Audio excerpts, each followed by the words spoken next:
Hi, this is January 2016 Physics Unit 1. Let's start. Number 1. Physical quantities are either scalars or vectors. Select the row of the table which correctly identifies a scalar quantity and a vector quantity. So, what is a scalar quantity? Scalar quantity is a quantity in which we have only magnitude but we do not have any direction, and a vector quantity is the quantity such that it has both magnitude and direction. So, scalar quantity has magnitude but no direction, and a vector quantity has both magnitude and direction. So scalar quantity, let's consider force. Force is a type of a vector quantity since force has to be applied in a certain direction, so force is a vector quantity. Velocity is also a vector quantity since velocity is the displacement by time. So basically we need to know the difference between velocity and displacement. So for example, we move from this point to this point and this point to this point, from A to B and B to C, and we have 90 degrees over here, and we move 20 and 20 kilometers from A to B and B to C. So distance is basically the length of path covered during the journey, and displacement is basically the shortest distance between 2 points. So velocity is displacement by time. Velocity is the displacement, so the shortest distance between 2 points by time, right? So shortest distance is this. So shortest distance is this. So this length would be root over 20 squared plus 20 squared, like this. But for displacement we also include the direction. For example, a speed may have 5 meter per second, but velocity may have 5 meter per second due east, or 5 meter per second 25 degrees due north, or due south, or due west, or something similar like that. So a vector quantity does have a direction since a vector quantity is derived from the displacement. So a velocity is a vector quantity. So force, scalar, under scalar and vector we have, under vector we have force and velocity. So what is mass? Mass is a scalar quantity since mass do not have any direction, so mass is a scalar quantity. Time is also a scalar quantity because we can say 5 seconds, 10 seconds, 15 seconds. We cannot say 15 seconds due north, right? Time is a scalar quantity since it does not have any direction, so this time is a scalar quantity. Time is a scalar quantity. Force is a vector quantity, as I have told here. Velocity is a vector quantity. Mass is a scalar quantity. So C is the correct answer since time is a scalar quantity and the force here is a vector quantity. So the correct answer to this question is C. Number 2. A car is towed by a truck using a rope. So here we have a truck and it is being pulled by a rope. The car is pulled at a constant speed, creating a tension T in the rope. So it is in constant speed, right? The horizontal force acting on the car are shown. The magnitude of the force exerted by the truck on the car is. So what we need to consider is that the question is saying constant speed, right? So a constant speed means that there is no change in speed. A no change in speed means that the acceleration is zero, right? Since acceleration is the change in velocity or the change in speed, so if the velocity or speed is not changing, the acceleration would be zero. And since due to Newton's first law, since acceleration is equals to zero, since F equals to ma with a constant mass with zero acceleration, we will have zero force. Resultant force would be zero. So usually truck is pulling the car, there is tension and there is friction, right? So usually the resultant force, the force resultant, is usually tension minus friction. So when resultant force is zero, this means that this is zero, this is zero, we can write that tension equals to friction. Basically, when no resultant force and there is a constant speed and zero acceleration, this means that forward force is equal to the backward force, and the forward force is only the tension T acting on the car. If it told that magnitude of the resultant force, then this would have been the answer, but since this is not the answer, the correct option is C, since T minus F equals to resultant force. If the resultant force is 0, then eventually we will have T equals to F, and the total forward force would be tension T, and the total backward force will be friction F. So T would be equal to F, and the only force forward would be tension. So the correct option is C. Number 3. A girl dropped a stone into an empty well. She heard the sound of the stone hitting the bottom of the well after 4 seconds. Depth of the well is about. So basically we need to use the SUVAT equations here. So we have SU VAT, where S stands for displacement, U is the initial velocity, V is the final velocity, A is the acceleration, and T is the time. So we need to find the displacement. We have initial velocity of 0 since it says that the ball is dropped. So initial velocity is 0. We do not need to find the final velocity. We have acceleration since acceleration is being in due effect due to the gravitational pull, which is G 9.81, and we have time of 4. So using these 4 equations, we have S equals to ut plus half at squared. So we have u equals to 0, right? We have u equals to 0. The value of t is 4 plus half into 9.81, which is the value of g or gravity, and t is 4 squared. So by calculator we have the value of around 78 meters. So rounding 78 meters to one significant figure, we get 80, which is C. Number 4. Select the row of the table that correctly matches the property of a material to the type of deformation it experiences. So part A says that brittle. So under brittle, brittle is basically something that breaks easily, right? It breaks easily. So for example, a brittle material is something that undergoes elastic deformation. It goes back to its original position easily, but when it crosses its elastic limit, breaks.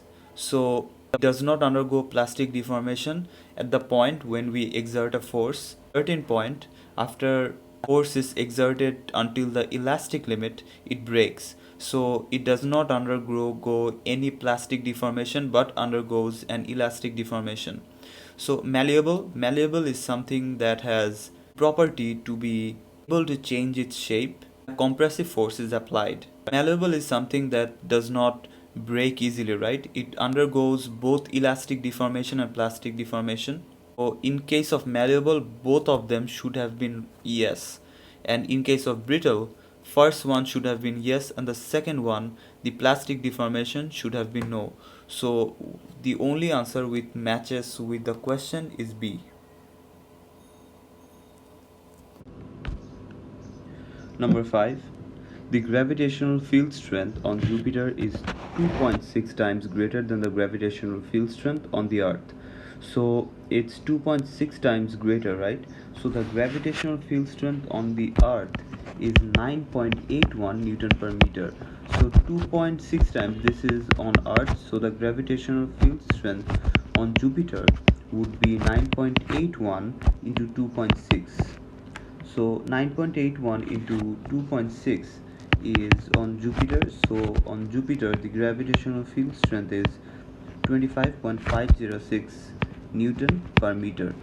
Then they are asking that the weight of 10 kg of mass or matter on Jupiter would be approximately. So we know the formula of W equals to mg, right? Mass into gravitational field strength equals to weight. So the weight would be the mass of the matter is 10 on Jupiter, and the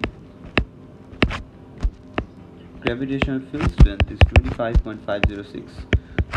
So the weight would be that value into 10, which is 255 255 Newton.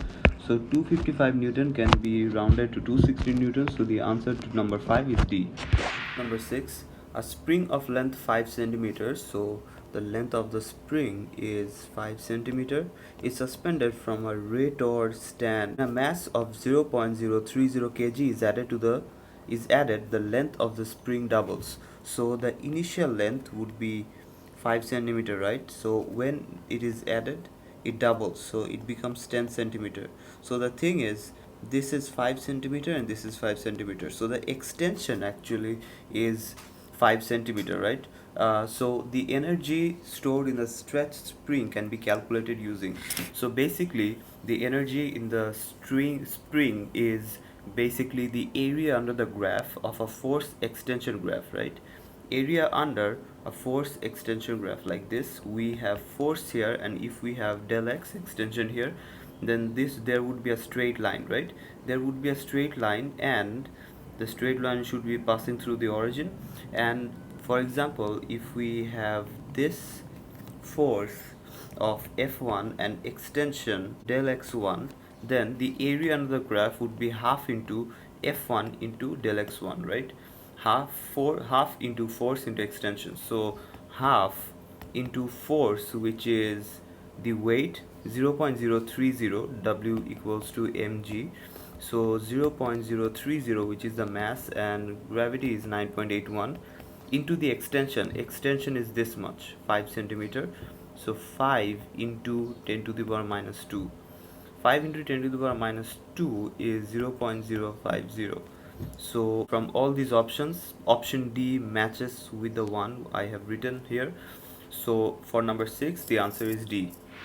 Number 7, a student takes measurements for a piece of copper wire. So we have a copper wire of mass 0.005.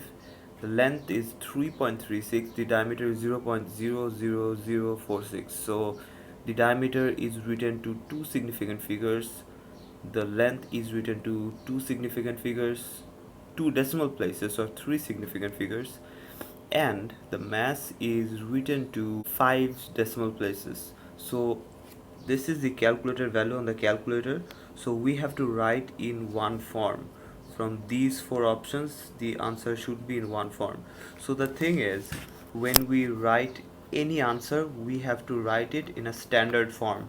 Standard form is basically, for example, 2.6 into 10 to the power minus 3, or 1.4 into 10 to the power 15, or 9.8 into 10 to the power 27, something like this. You can clearly see that in every of the numbers written, there is one digit, and there is a decimal place and the other digit, and the whole answer is compensated with the power. So the thing is, if the answer is 9500, we write it as 9.5 into 10 to the power 1 2 3. So 9.5 into 10 to the power 3. If we have 0.0001, then we write it as 1.0 into 10 to the power minus 1 minus 2 minus 3 minus 4, so 10 to the power minus 4. So this is how we always write the standard in standard form. So the only possible answer is D. A force is applied to a spring and the spring extends. The new length of the spring is recorded. So basically we have a spring like this, it is hanging like this, and we have like this a stand which would hold the weights. So at first, for example, we put 10 newtons here, then another 10 newton, then another 10 newton, then another 10 newton, something like this. We increase the force applied and we calculate the extension or measure the extension and the length. So for example, when we have a spring like this, we initially have 10 centimeter, right? We have initially 10 centimeter, and if we add 10 newton weight, then it would extend to, for example, another 4 centimeter. So if we plot a force length graph, force and length, when zero force is applied, there is a length initially, right? 10 centimeter. So when the force is 0, when the force is 0 here, there will be a length of, for example, 10, like this, 10. So the thing is, after 10, as we increase the force, the length, so as we keep increasing the force, applying the force, the length will increase, so the length will go from 10 upward. And for extension is basically the increase, right? So for example, when there is zero force, there would be zero extension, right? Since the extension is only possible when a force is applied. So for extension, the graph would start from the origin and will be a straight line. This is because when zero force is applied, there is no extension. There is an initial length but when a force is applied, then only an extension is seen. So for this graph matches with R. Applied force and extension are directly proportional, and the graph should be passing through the origin, and the length would be this. So the answer to this question is C, R and Q. Number 9, the graph could show that the spring is obeying Hooke's law. So this is correct because Hooke's law states that the force applied is directly proportional to the extension, right? It is directly proportional to the extension, and the gradient would be constant. So all of this graph R states that it is obeying Hooke's law because the applied force and extension has a constant gradient and it is passing through the origin. So A is correct. B, extending plastically. So this is not correct because none of the graphs show that the graph extends to something like this. This is not shown. The elastic limit is not shown, so B is not the answer. Extends beyond the limit of proportionality. Same goes for that. If here we had elastic limit, then here we should have the limit of proportionality where the line is not straight anymore. So in none of the graphs the line curves out. All of the graphs have straight line. Extends beyond the limit of proportionality. This is also not correct. Being compressed as well as extended. So we do not know whether it is being compressed, right? It is being extended. Since we are putting a force on the spring extends, but it is not being compressed, right? It is not being compressed, and even if it was compressed, it cannot be shown by the graph. So the only correct answer to number 9 is A. A car travels 90 meter east and then 50 meter north. So 90 meter east means if we have a compass like this side is east, this side is west, this side is north, and this side is south. So it goes 90 meters due east like this, 90 meter due east, and then 50 meters due north. So something like this, 50 meter due north. So the resultant displacement would be, since it goes from here to here and here to here, it means that the displacement will go in this direction, right? This, and the displacement would be this, and the magnitude of the displacement would be, by the Pythagoras theorem, we can say that it is root over 50 square plus 90 square. So basically on the graph the only resultant force in this direction says that it's option B, since the resultant direction is this. In this graph the resultant direction is this, and this. The only correct resultant direction is this one. But let us just alter this graph and bring this graph, right? So we basically have this and this and this. So what we can do is we can bring this arrow. So now this graph quite easily matches with option B. So the correct answer is B. This is the end of the video, guys. If this video was helpful for you, please consider liking and subscribing, and good luck for your exams.